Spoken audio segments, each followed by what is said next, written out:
But just as she got into the water, she screamed and jumped out. "All right," he said, looking at a group of snickering boys. "Who put fish in the baptistry?"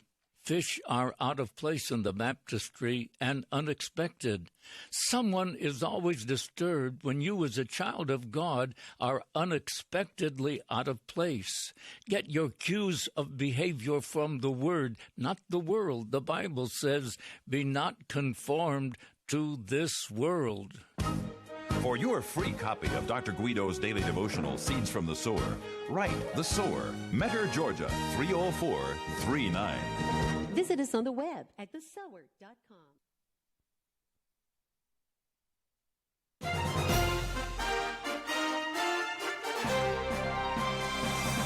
VCY America presents Crosstalk, a nationwide call-in program discussing issues that have an effect on our families, our communities, our churches, our nation, and our world. Crosstalk, an opportunity for you to voice your concerns for biblical principles. And now live by satellite and around the world on the internet at vcyamerica.org. Here is today's Crosstalk. Israel is under attack. While celebrating Jerusalem Day last week, hundreds of rockets were launched against Israel from Hamas. Israel retaliated, and Hamas continues its assault as Israel seeks to defend herself and neutralize the source of the attack. Meanwhile, al-Qaeda in the Arabian Peninsula is calling on Palestinians to launch an all-out militarized uprising to spill Jews' blood and is urging Muslims to target Israeli embassies and Jewish interests in Asia, America, Europe, and Africa. Anti-Jew and pro-Palestinian rallies are being held all over the world. Joining us today with analysis and prophetic insight into this attack against Israel, we welcome Dr. Jimmy DeYoung. Yes, he is an expert on the Middle East. He leads the ministry Prophecy Today, lived in Israel many years, has led many trips to Israel, noted conference speaker, but regularly monitors the news regarding Israel, the Middle East, and gives a unique blend of political, biblical, and prophetic insight absent from the media today from prophecytoday.com. Dr. DeYoung, thanks for joining us. My joy, Jim. What an exciting time we're living in, not because people are being killed, but this seems like a scenario that the ancient Jewish prophets laid out some 2,000 or 2,500 years ago of what would be happening in the last days. We're seeing it before our very eyes. And Dr. DeYoung, I'm just so frustrated with the direction that the media is taking this and targeting Israel. Israel was celebrating a day, and all of a sudden it started having this attack launched against her. But if you could unfold for us exactly what is taking place, absent the bias that we've been hearing from the media. Well, we have a number of attacks on the Temple Mount in the city of Jerusalem. And in fact, that was the focus at the beginning of what did take place. You mentioned Jerusalem Day a week ago. And that particular day was a celebration of the reunification of the city of Jerusalem. It's a day of joy, excitement, celebration. The Jewish people, of course, did not want to get involved in any kind of war at that time. However, the day before had concluded the 30-day fast day or fast month, which was the activity of the entire Muslim world, Palestinians and Israeli Arabs all involved in that. It is traditionally, Jim, known as a time when there's an uptick in violence, when you have these young people having to fast all day long. They can't smoke their cigarettes, can't drink any liquor, can't eat any food. Sexual activity is forbidden. They do that from sunup in the morning to sundown in the evening. And even prior to that, Mahmoud Abbas, who is the president of the Palestinian Authority, was very much concerned about Palestinian elections upcoming. 2006, he was elected for a 4-year term. That's 15 years ago, has not had another election, was reading the signs, and he understood that Hamas was going to be able to win. The body politic of the Palestinian people is divided into two parts. You have Hamas in the Gaza Strip. You have Fatah in the area of Ramallah, just north of Jerusalem, and covering the area of Judea and Samaria, or as they refer to it, the West Bank. And so Mahmoud Abbas, seeing what was happening, the fact he was going to lose this election. So his decision was to try to do everything to cancel it, even before the Ramadan holy days began among the Muslim people, the Palestinian people. He was directing the Palestinian media to incite the Palestinian people to go to war. In other words, he thought this would be a great way to be able to cancel the meeting, blame it on the Jewish people. And so that was the case. And a couple of days before the end of the Muslim holy day, Ramadan, and a day before Jerusalem Day, the celebration of the reunification of the city of Jerusalem, about those last 3 days prior to the Jerusalem Day celebration, everything broke out. Violence intensified, a ratcheting up of the activities on the Temple Mount. There was a group of Palestinian young people at the Damascus Gate. If you've ever been to the Damascus Gate, the steps coming down into the gate are somewhat of a amphitheater shape, and that's where they were gathering at night. Israeli police showed up and wanted them to go back home. They knew this was not a good situation.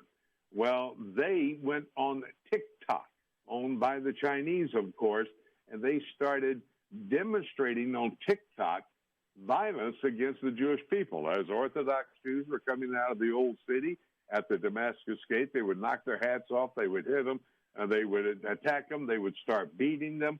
And, of course, then the Israeli police had to intensify their activities.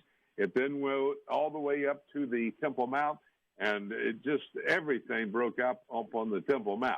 Now, all of that's going on. Then, at the same time in the Gaza Strip, Hamas thinking that, in fact, in order to be able to win the hearts of the Palestinian people, they had to do something to protect Jerusalem at the same time. Fatah, Mahmoud Abbas's party in the body politic of the Palestinian people, were having all the favors shown for them because they were protecting this holy site for the Muslim people, holiest site for the Jewish people, but the third holiest site for the Muslim people.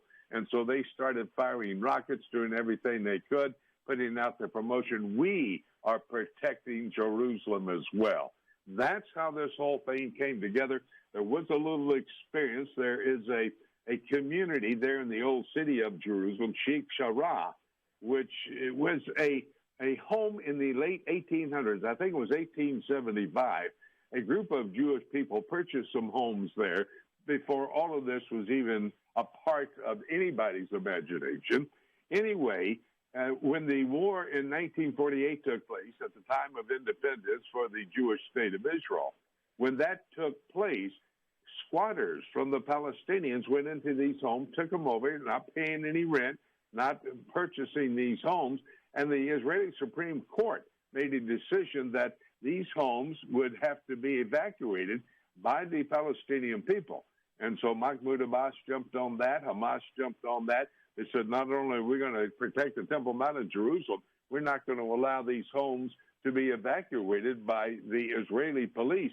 These Palestinian people are going to continue to live there. Even, in fact, we know Senator Pocahontas, I can't think of her real name right now, from Massachusetts. Anyway, she made some stupid statement about the Israelis taking homes away from the Palestinian people. She did not know the facts. So when I taken a bit more than just a moment to give you the answer to that question, Jim, but you need to have this background, this understanding of how all of this was being manipulated by the Palestinian Authority, by the Palestinian media, and by the Hamas organization in the Gaza Strip. That's how it all broke into what we almost see as a full-fledged war today. Yeah, and I believe you're referring to Elizabeth Warren, that the Pocahontas you referred to. That's her name. I just can only think of what Trump used to call her, Pocahontas. Dr. DeYoung, I mean, so here they attack Israel on a day of, Jerusalem Day, yet when Israel retaliates, they have the audacity to condemn Israel for responding during Ramadan, during this holy days of Islam, during the Eid celebration. I mean, that is so two-faced in their news presentation. Well, the media across this entire world, not only in Europe, not only in the United States, but in China as well, across the entire world, they are perverting the news. They are putting forth fake news. And we've heard that phrase many, many times. I have lived there for over 30 years in Jerusalem. I'm not there today, but I know, and I have many contacts. I've talked to them within the last couple of hours, and I know exactly what is going on. I know the people. I know the places. I know what's happening. So this is total perversion. Yeah. It's like, you're there in Milwaukee. Well, what if in Madison, Wisconsin, they decided to fire rockets at Milwaukee? Don't you think the Milwaukee Police Department would deal with that situation? Absolutely. Of course they would. Yes. If they were flying from Maryland over into Washington, D.C., the entire military might would go after those terrorists there in Maryland. So this is the exact same thing. Israelis simply defending themselves, and I'm thrilled for one thing about the Biden administration. At least at this point in time, Joe Biden is making the statement that the Israelis have the right to defend their nation, their people, their land, their homes, etc. So since we're talking about some special days here, we also are now in the Feast of Pentecost. Tie this into what's going on here right now as well, because this is also a day of celebration. Well, this is a very important day of celebration. It's the fourth of the spring feast. The book of Leviticus, chapter 23, talks about the feast that God gave the Jewish people. There were four in the spring: Passover, unleavened bread, first fruits, and Pentecost. 3 in the fall. You would have Feast of Trumpets, Yom Kippur, and the Feast of Tabernacles. These are all special holy days given by God to the Jewish people some 3,500 years ago for them to celebrate, commemorate on a yearly basis. They all had a prophetic significance. Most of them had an agricultural significance and a historic significance. Historic significance for the Feast of Pentecost. Jewish tradition says that was the day that God gave Moses and the Jewish people the Ten Commandments there at Mount Sinai in the lower part of what we know as the northern part of the Sinai in Egypt itself. And that's exactly what they are celebrating. It started on Sunday night. It concludes at sundown today. And this feast is required by the Lord. It's one of those pilgrim feasts. There are 3 pilgrim feasts. In other words, that means Jews from all over the world are to go to Jerusalem and honor the Lord and do worship the Lord with their tithes, with their giving, with their bringing of the harvest, etc. The 3 feast days, or the 3 pilgrim days, are Passover. Then you have Feast of Pentecost, which is today. And then you have the Feast of Tabernacles, which will be in the fall sometime. They're supposed to be in Jerusalem bringing the harvest, the wheat harvest, up to the temple. Of course, there's no temple. They can't do that. But they are required, every male, according to the Bible, is required to go to Jerusalem.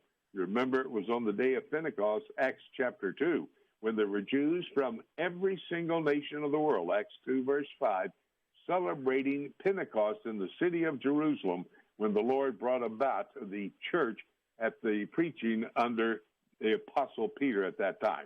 But this is a celebration, a very important celebration for the Jewish people. They've not been able to do as they would have normally done. It's supposed to be a peaceful time. I love it because it's supposed to be a time of eating all the sweet desserts that you could possibly get together. Probably I had too many of those desserts on Pentecost over the years.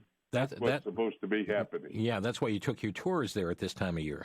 Oh, absolutely. Stationing them every single time at this time of the year. We're going to take a quick break. Dr. Jimmy DeYoung with us here today. Israel under attack, our topic. We're going to come back and we're going to talk more about this. Israel's been accused of all these civilian casualties. What's the truth behind all of this? We'll get into that, as well as the underground tunnel system beneath Gaza City used by Hamas. So stay with us. You're listening to Crosstalk on the VCY America Network.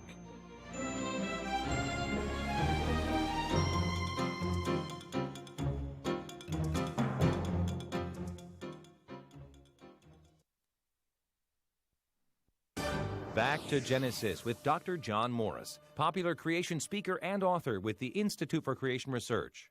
Dr. Morris, this might seem simple, but where did music come from? Chris, music is an integral part of being in the image of God. The early chapters of Genesis reveal that just within a few generations of creation, men were constructing musical instruments, both wind instruments and string instruments. Soon we see that even this was perverted. Lamech, one of the patriarchs, even sang a song boasting of his adventures and murderous prowess. Musical instruments have been found from soon after the flood. Even Neanderthal fossils are found in conjunction with musical instruments.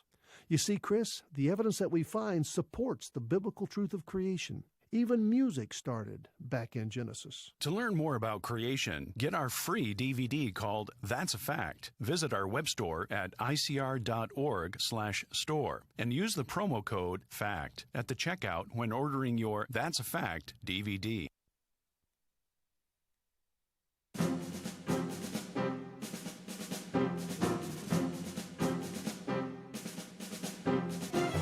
Dr. Jimmy DeYoung with us here today on Crosstalk, his website, prophecytoday.com, Israel under attack. And Dr. DeYoung, we're talking about all that's going on. Israel really under the microscope from the media for any civilian casualties that occur as Israel seeks to defend herself.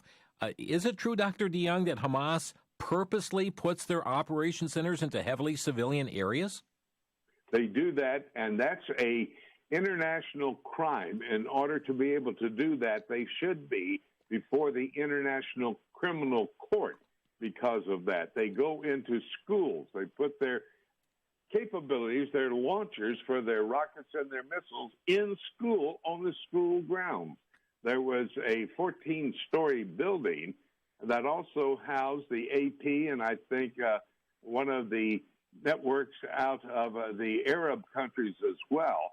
The Israeli Air Force went in and tore that entire building down. But the fact is that the Israeli Defense Force told everybody in the building 1 hour before the attack took place they were going to destroy the building, get out of there. Now, there are many saying, well, okay, why do you destroy that building? What was the purpose? That was a location for the media, international media. Well, the fact is that building was owned by Hamas, the Islamic terrorist organization. They had their planning headquarters in that particular high-rise apartment, and this was the reason it was a legitimate target. The Prime Minister of Israel, Benjamin Netanyahu, had a conversation with Joe Biden, our president, and he made the statement to the president, here's our proof, here's our intel that there were Hamas leaders in that building. They, of course, escaped the building. Not one single person was even injured or, of course, did not die when that 14-story building was taken down. I thought it was pretty disingenuous for the Secretary of State when he was in Denmark to make this statement when asked by the media. And, of course, the media, as you were talking about a moment ago, trying to pervert every single thing that the Israelis either say or do. And our Secretary of State, Tony Blinken, made the statement, I had not seen that evidence. And then he went ahead, and nobody covered this. He made the statement, my intel people and the intel organization for the United States of America has seen it. Well, the president had seen it. Just because he had not seen it, everybody then thinks, well, the Israelis were wrong with what they did. I know that it was absolute because, number one, I saw the Prime Minister, Benjamin Netanyahu, make the statement. Number two, our organization, Prophecy Today, has a national radio broadcast, and we use as one of our broadcast partners a guy named Itamar Marcus. He heads up the team of Palestinian Media Watch. They monitor all the electronic media, the print media, and he came on in the newspaper, in the Jerusalem Post. He made the statement that even the leader of the Palestinian media made the statement that the warning was given by the Israeli Defense Force to leave the building because they were going to destroy it. And so it was absolutely true. The intel is absolute, and the truth be known, even the Palestinian media making the statement that did happen. I understand that Israel also has had some success, great success, in disrupting this underground tunnel system beneath Gaza City that's being used by Hamas. Well, that back in 2014 was the decision made by the Palestinians, especially Hamas there in the Gaza Strip. They knew they had to do something. They'd already been using tunnels and it went underneath the border there between Israel and Egypt in the Sinai there. They were bringing in all kind of weaponry. By the way, these sophisticated rockets, these sophisticated missiles are not manufactured in the Gaza Strip. They're not capable of doing that. They're being brought in through these tunnels to the Palestinian Hamas organization coming from Iran. I was in Ashdod, and Ashkelon and Ashdod have been under attack from the missiles out of Hamas there in the Gaza Strip the last couple of days. But I saw myself a Grad missile, and it said right there on the remains of the missile, manufactured in Iran. So I've seen personally the evidence that this is all coming, these munitions coming in from Iran. But what they did then, since 2014, the last big showdown between Hamas and the Israeli government, the Israeli military, they started the tunnel operation. They called it the Metro Complex. And it is so sophisticated, air conditioning, lighting. They hide personnel in there. They hide their weapons. The rockets and the missiles are then brought out of there and fired up over at Israel. And this Metro Complex is a very effective way of being able to protect their personnel, hide these weapons. You might have heard not too long ago, there was an Israeli Defense Force spokesman who made this statement that the ground troops were getting ready to move into the Gaza Strip. That's not what he said. If you go back and hear what he said, we have ground troops at the border with Gaza, and our airstrikes are going to deal with what's inside. They could come in at any moment. Well, because of that, the Hamas leadership started running out of the tunnels, and that showed the Israeli Air Force exactly where the target was. So they have started to destroy these tunnels, this Metro Complex that they put together, and they were able to kill a number of Hamas personnel as they came running out in anticipation of the Israeli Defense Force ground forces coming into the Gaza Strip. Very interesting, because the intel that the Israeli Defense Force has is the best in all of the world. They can tell you how many people have been killed. I mean, they know everything of what's going on. Their people have infiltrated all of Hamas and the entire Gaza Strip. They can tell you exactly what's happening, when it's supposed to happen, what it's going to do when it does happen. Very sophisticated operation. Dr. Jimmy DeYoung with us here today on Crosstalk, and I'd like to bring in some more regional issues going on, because USA Today is reporting that the Jordan's King Abdullah said on Sunday that his kingdom was involved in intensive diplomacy to halt what he characterized as an Israeli military escalation in the worst Israeli-Palestinian violence in years. Let's bring Jordan into this. And, is King Abdullah blind to the fact that the Palestinians started this whole attack? No, he is not blind. He is simply stupid. And that's exactly what he is as he tries to make that statement publicly. Let me tell you what happens. If somebody sneezes in Israel, they catch a cold in Amman, Jordan. That is how everything that happens in Israel has an effect on Jordan.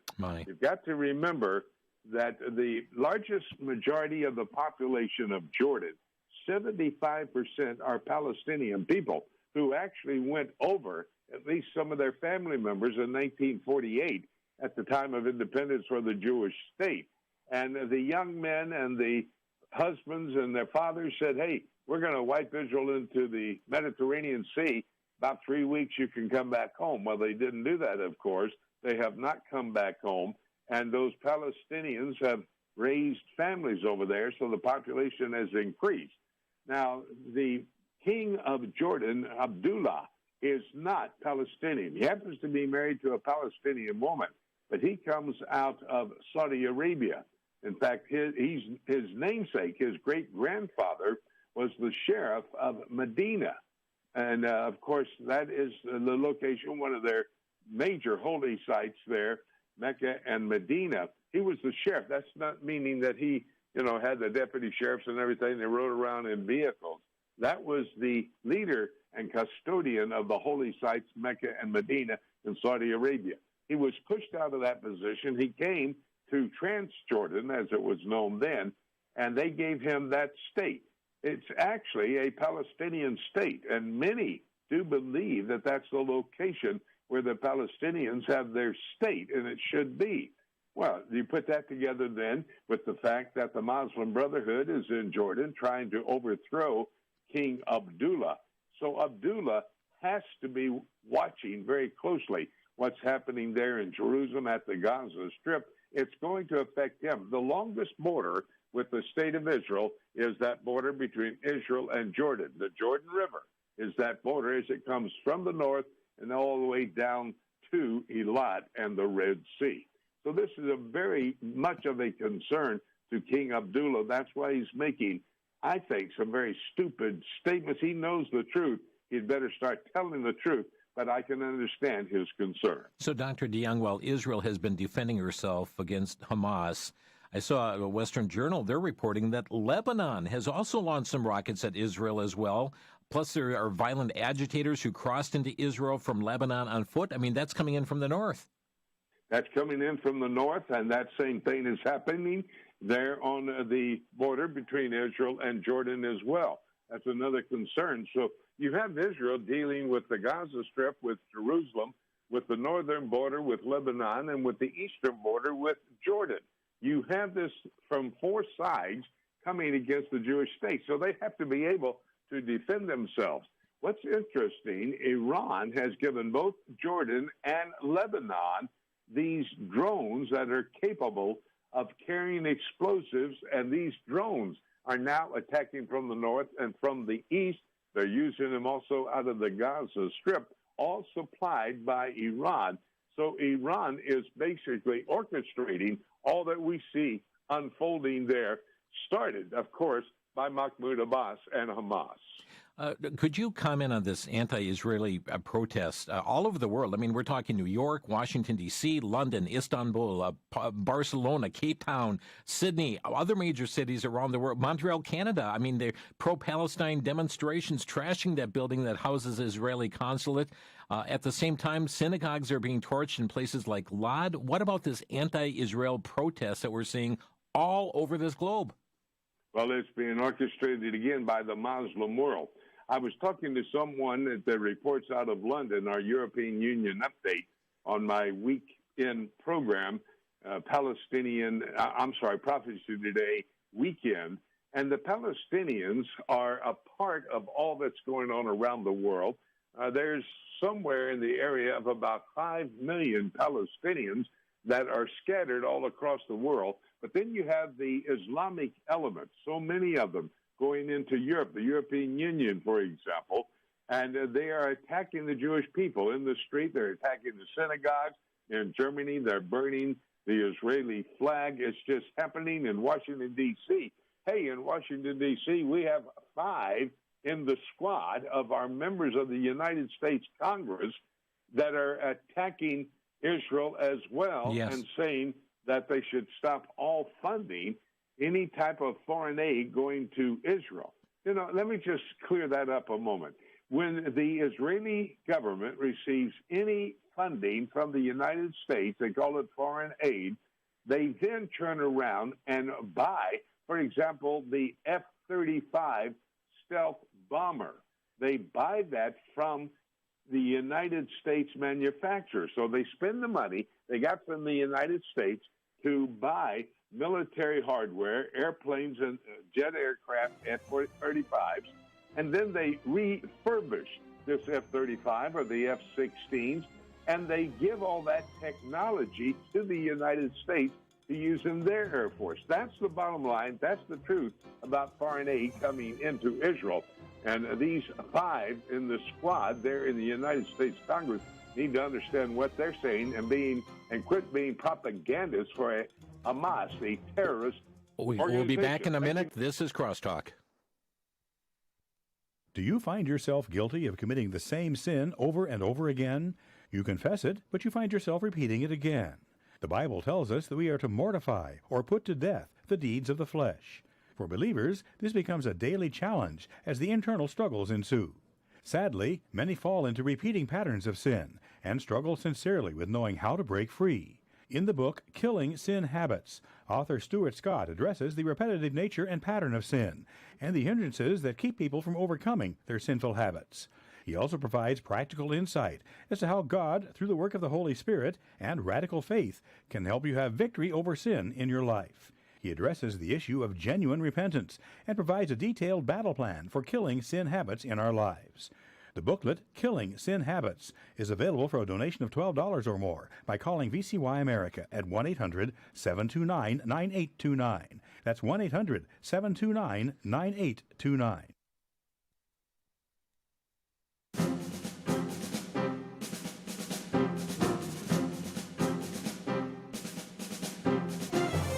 Israel under attack. Our guest today, Dr. Jimmy DeYoung from prophecytoday.com. By the way, Dr. DeYoung has, just really partnered with us in a number of ways and just put a new Bible correspondence course, or a VCY Bible Institute course on our site at vcybible.org. It's a chronology of the book of Revelation, vcybible.org. And you'll also find a lot of his teaching at VCY.tv, the new video-on-demand service, VCY.tv. It'll just, you've got over 1,000 hours of viewing on so many programs, Dr. DeYoung and other speakers, and a lot of Christian videos are on there, Christian films at VCY.tv. Dr. DeYoung, we were talking as we went into this break about the criticism of aid going to Israel, but just last month it was reported that President Biden was giving I saw one article that mentioned $235 million in aid to the Palestinians. He's also wanting to give away this so-called goodwill money to places like Iran. I mean, how is that going to help the situation? It's only going to intensify the situation, Jim. The fact is that Donald Trump, remember, cut all aid off to the Palestinian Authority because they are paying terrorists. If someone in the Palestinian body politic kills a Jew, they go to jail, but then they receive a stipend for the rest of their life. Their family receives funding to be able to take care of the family while they're in jail for whatever amount of time they're put there, sentenced for. What happened was, we talked about how this whole thing started, Joe Biden got a hold of Mahmoud Abbas, president of the Palestinian Authority, and he pushed him to hold Palestinian elections. And that's how that all came about. He said, now, look, if you want the funding restarted coming into the Palestinian Authority, you hold those Palestinian elections. Well, as they got closer and closer, they saw that Hamas was going to win those elections. Hamas was running away with the candidates who would be elected to both the parliament and most likely the president of the Palestinian Authority as well. But then at the end, Joe Biden started putting on the brakes. However, he had already sent, as you said, over $230 million going back into the coffers, and that's used to take care of those terrorists in jail, their families, but it's also used to enhance the capability of inciting, using the media to incite the Palestinian people to try to kill the Jews. For example, on last Sunday, it was the 15th day of the month of May, which, of course, that was the 73rd anniversary of Independence Day, when the United States, within 10 minutes, Harry Truman, the president at that time, recognized the new state of Israel, the United States, the first ones to do that. But that same day, they had what is Nakba Day, N-A-K-B-A, Nakba Day. Nakba in the Arabic language means disaster. And it was a day, of course, that they hold every single Israeli Independence Day, and they are saying that this was a terrible time for the Palestinian people. They're using the phrase all the time, Jim, that the Israelis are on occupied territories. Now, wait a minute. What is an occupied territory? And if somebody owns a piece of real estate and you come in and take it over, you're occupying it. The Palestinians didn't have a state. They didn't own any property in the state of Israel. They started becoming squatters in 1948. They moved into the homes of the Jewish people. And Jordan, of course, took over what is referred to as the West Bank. That's a terrible negative term. But from 1948 until 1967, the occupiers were the Jordanians and the Palestinians. And with the Jerusalem Day reunification of the city of Jerusalem after 2,000 years, so let's use the right terms. You know, words have meanings. We need to use the words with the proper meanings and explain what's going on. I just had to get that in about the occupation. Yes, it's not a true statement. The United Nations, if you go back and look at their resolutions, never has said Israel has occupied these would-be disputed territories. Well, that's different than an occupation that everybody's talking about, especially the squad there in the United States Congress. Time is fleeting here, Dr. DeYoung, and I do want to bring a couple more countries into this. And Turkey. I mean, I saw Reuters reporting that Turkey's President Erdogan is telling Pope Francis that the international community should impose sanctions on Israel for its actions against the Palestinians. And at the same time, he's telling Pope Francis that he is sending his military secret service into the state of Israel. He has spent millions of dollars in the city of Jerusalem buying up buildings. Remember, the Ottoman Empire controlled that for about 400 years, controlled the city of Jerusalem. Tayyip Erdogan has a desire to revive the old Ottoman Empire. He wants to be the Mahdi. He wants to be the number one, the Caliph of the Caliphate that the Ottoman Empire had when it was there 400 years in the Middle East. And so that's what he's doing. He's trying to take over Jerusalem. He's trying to buy it up. He's got his personnel there. He's always backing Hamas in whatever they do. They're training them in Istanbul, etc. So that's his desire to really take over Israel, and in particular the city of Jerusalem, to accomplish his ultimate goals. Also, we want to bring China into this because, I mean, I was amazed to see China is trying to broker peace in the situation. Boy, that's having two sides of your face operating at one time. You remember what happened with China and Iran. Just a couple of weeks back, a 25-year deal was signed between China and Iran. It earned Iran $450 billion. That's a B. $450 billion from China. They're going to hold military exercises together. China is 100% in the pocket of the Iranians, and they, of course, have a great interest in the Middle East. All they need to operate their industry and everything that goes on in China. So China is very interested in the Middle East. They are investing heavily in Africa. Many in Africa are turning to the Islamic faith.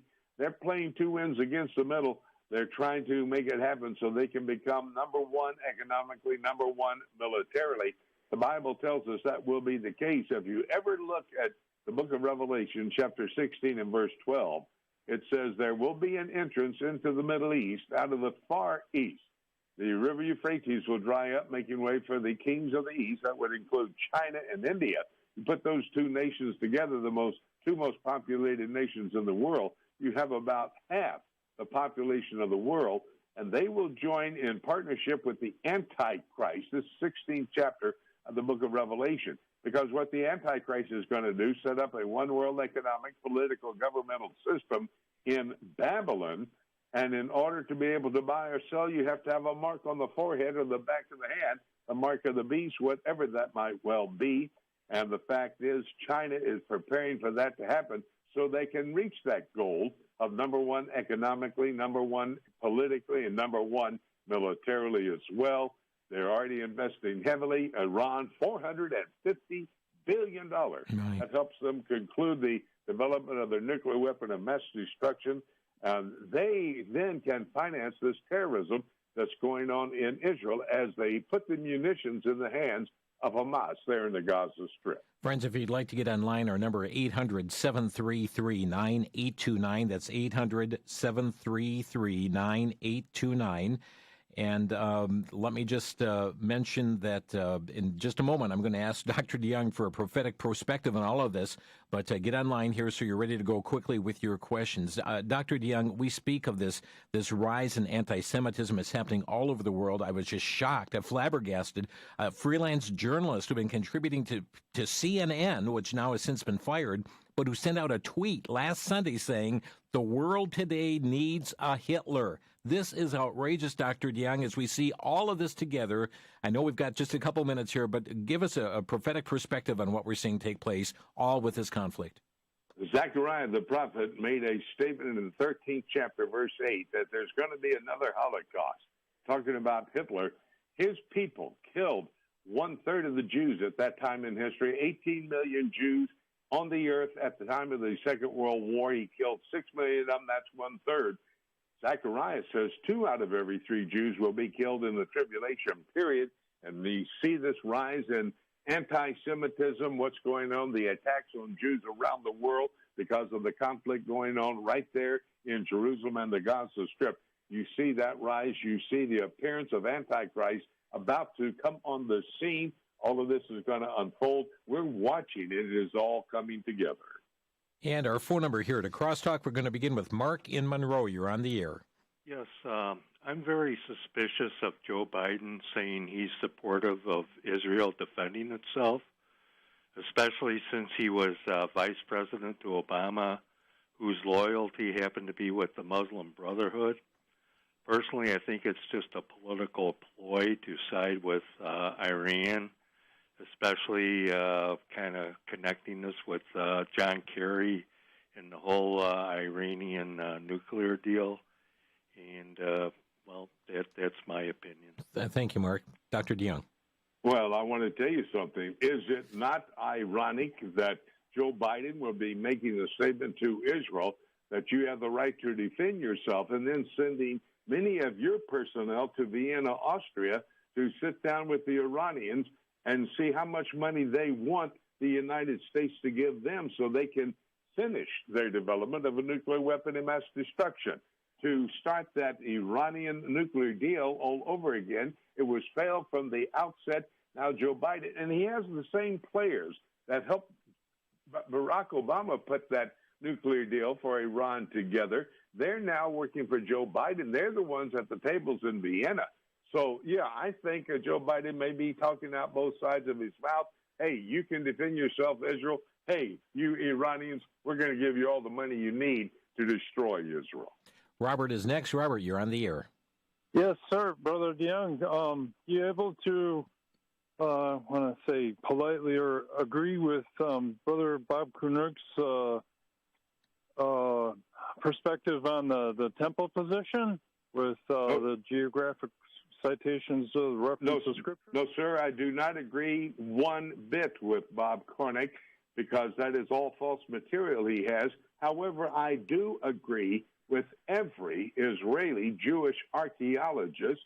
I do agree with those who are in the Islamic world who say that that was the location for the temple, Solomon's temple, and also for the temple that Herod refurbished. That's who I agree with, and my study of the Scriptures indicate it was on Mount Moriah. Down there in the city of David is not Mount Moriah. So I'm sorry, I just do not agree with that, brother. Thank you, Robert. Holly is next. You're on the air. Hi. I've got a few friends in the Madison and other inner city areas that are really buying into this propaganda that's being spewed about the poor Palestinians and how Israel is awful Zionists. I've been trying to find information that I can share with them that will help them better understand this history and the money flow here. Do you have any resources or literature that I can use to give to these people that's not maybe too overwhelming, but enough that they'll better understand what's really happening over there? Holly, thank you for this. We're up against a break, so I'm going to release your call here, and I'm going to have Dr. DeYoung address that after the break, okay? Thank you. Thank you, Holly. So stay with us. This is Crosstalk. Dr. Jimmy DeYoung, our number, 800-733-9829. Back in a minute. This is Crosstalk.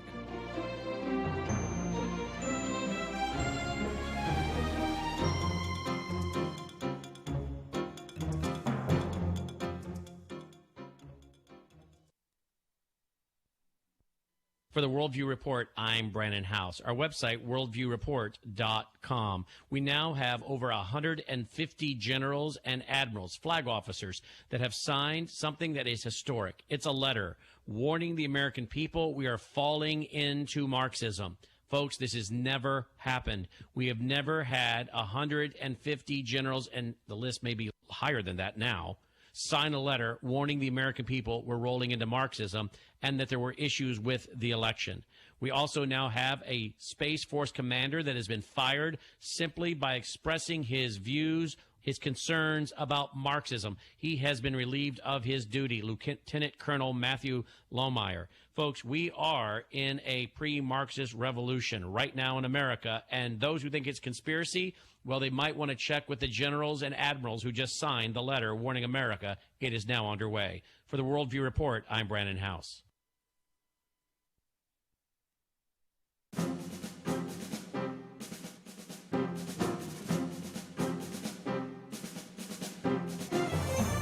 This is Crosstalk on VCY America. One of the things you can do is take this information that you hear on Crosstalk, get a CD of the program, or within a couple hours this will be posted on our website. Share this link with others that they can hear the information that you're learning today. Dr. DeYoung, I know you've got a lot of resources about education, understanding about what's all taken place. Well, we do. And our website is prophecytoday.com. If you go to the website, we do have a bookstore on the website, many materials, and there's so much. One that I would consider is my book entitled Sound the Trumpets. That is talking about the four major trends and what we're seeing unfold as a part of that. Sound the Trumpets, the name of it. But let me suggest a classic. There's a book that is entitled In Memorial. And this was a journalist out of Chicago who was a real left-wing journalist, very, very liberal. She was pro-Palestinian, so the Israeli government invited her to come to Israel, meet with the Palestinian leadership, have access to anybody and everybody she wanted. And when she came back, she wrote the book In Memorial and told what a fake Palestinian philosophy to destroy all the Jews. Their constitution, their covenant, calls in 39 locations for the destruction of the state of Israel, the Jewish people, and the establishment of a state of Palestine. That book is entitled, look it up on Amazon, In Memorial. It's a classic. Do you recall who the author is? I cannot. It was a lady who wrote it. She was a Chicago journalist. It's just slipped my mind. You know, at 80 years of age, you don't keep it all there all the time. Great. Thank you so very much for that. And let's see. Let's go to Kennewick, Washington. Dot, you're on the air. Hello. Welcome to Kennewick. I enjoy listening to your program almost daily. And do you have a question for Dr. DeYoung? I have an observation. If anyone can read and understand the book of Revelation, God wins. God wins, absolutely, and we totally agree with that, Dot. That's what the final chapters tell us, Dr. DeYoung. Yes, sir, and I have a commentary on Revelation as well. I teach the book of Revelation chronologically, not numerically, not chapters 1 to 22, but I teach it how it unfolds chronologically, and that's what I do in my commentary on Revelation entitled Revelation, a Chronology. It's available at my prophecy bookstore on my website, prophecytoday.com. Thank you for the call here. We're going next to Paul in Phoenix, Arizona. You're on the air. Yes, thanks for taking my call. Dr. Young, quick question. Psalm 83, Isaiah 17, are we seeing the chess pieces set up for potentially the destruction of Damascus here? We certainly are. Isaiah 17 is key. And you put that together with Daniel chapter 11 and verse 40, where in Daniel 11:40 it says, the king of the north and the king of the south. King of the north, early on in chapter 11, is talking geographically about Syria. King of the south talking about Egypt. But you put that together with Isaiah 17, Damascus being destroyed, the first nation in the alignment of nations to come against the Jewish state of Israel is going to be Syria. And then, of course, the Israeli Defense Force responds and wipes out Damascus. that is when that is going to happen. And when you think about what's going on in Syria, you've got Russia there with military armament personnel. They have a number of military bases. You have Iran with their personnel, the Iranian Revolutionary Guard Corps. All of that, it's set up. They've been within 2 miles of the northern border of Israel, ready to come in. That could happen even while we're on the air. That's how close the fulfillment of Isaiah 17 and the book of Daniel chapter 11, verse 40 is. Thank you, Paul. And just down the road from Phoenix, let's go to Tucson, Arizona. Robert, you're on the air. Yes, Mr. Young, I can see how all this is coming about and transpiring, like the Biden administration, his foreign policies, negotiation financially with Iran, or financially with the Palestinians. This makes him an enemy of Israel because he's pay for slay. If he wants to give all this money to them, and so it's really, it's not good. I mean, it's simply not good. And I wonder if he could consider giving this information out to the American public, send this information to all the synagogues in the United States, just so that American people can see what the Biden administration is doing. Yeah, I think, and that's part of this program here. And Robert, we trust that you're going to help disseminate the information here, point people to Dr. DeYoung's ministry and all of this. But when we are giving funds to the enemies of Israel, Dr. DeYoung, it doesn't really bode well for us being a true friend of Israel, does it? Well, it certainly does not bode well. You know, the Bible tells me in 1 Timothy chapter 2, verses 1 to 4, I am to pray for those in higher authority. The other night, my wife and I were having our prayer time together, and I said to the Lord, Lord, you know, that's what your command is for me to do. Pray for Joe Biden, Kamala Harris, Chuck Schumer, and Nancy Pelosi. I'm going to do it tonight, but I don't understand why you really want me to pray for them. But then all of a sudden last night it hit me. Wait a minute. These political leaders are actually setting the stage for Bible prophecy all to be fulfilled. I do believe maybe that's the Romans 13 says he is the one who ordains all authority that is in power. I think that's what the Lord's doing right now, getting us ready for the rapture. We're going to squeeze, hopefully another call in. Frank, Kentucky, you're on the air. Hello, Dr. DeYoung. I have some questions.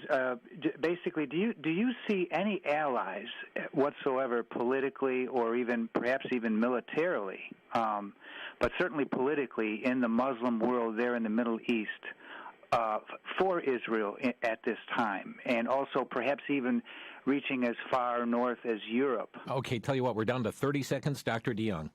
Well, all I can say, the Arab Accords have given some insight into the possibility of, like the UAE, Bahrain, and others standing with Israel, at least at this point in time. However, that may be setting the stage for, again, the Antichrist to appear and confirm those peace treaties are going to fail ultimately. Wow, thank you. I wish we had more time. Dr. DeYoung has been our guest. ProphecyToday.com, his website. And again, check out his teachings at VCYBible.org. His online courses there, also videos on demand at VCY.tv. Dr. DeYoung, thank you so much for joining us here today for the broadcast. Oh, my joy, Jim. Keep looking up. The rapture could happen today. Amen. And folks, thanks for joining in to Crosstalk today. And trust you'll take the information you've learned to share with others. Obtain a CD or simply send this link to others as well. God bless you. Thanks for listening today to Crosstalk. You've been listening to Crosstalk via satellite and the internet from VCY America. Views expressed may or may not be those of this station. For a CD of today's program, send a donation of $6 or more to VCY Tape Ministry, 3434 West Kilbourne Avenue, Milwaukee, Wisconsin, 53208, or download by RSS or podcast from crosstalkamerica.com. And join us again for Crosstalk.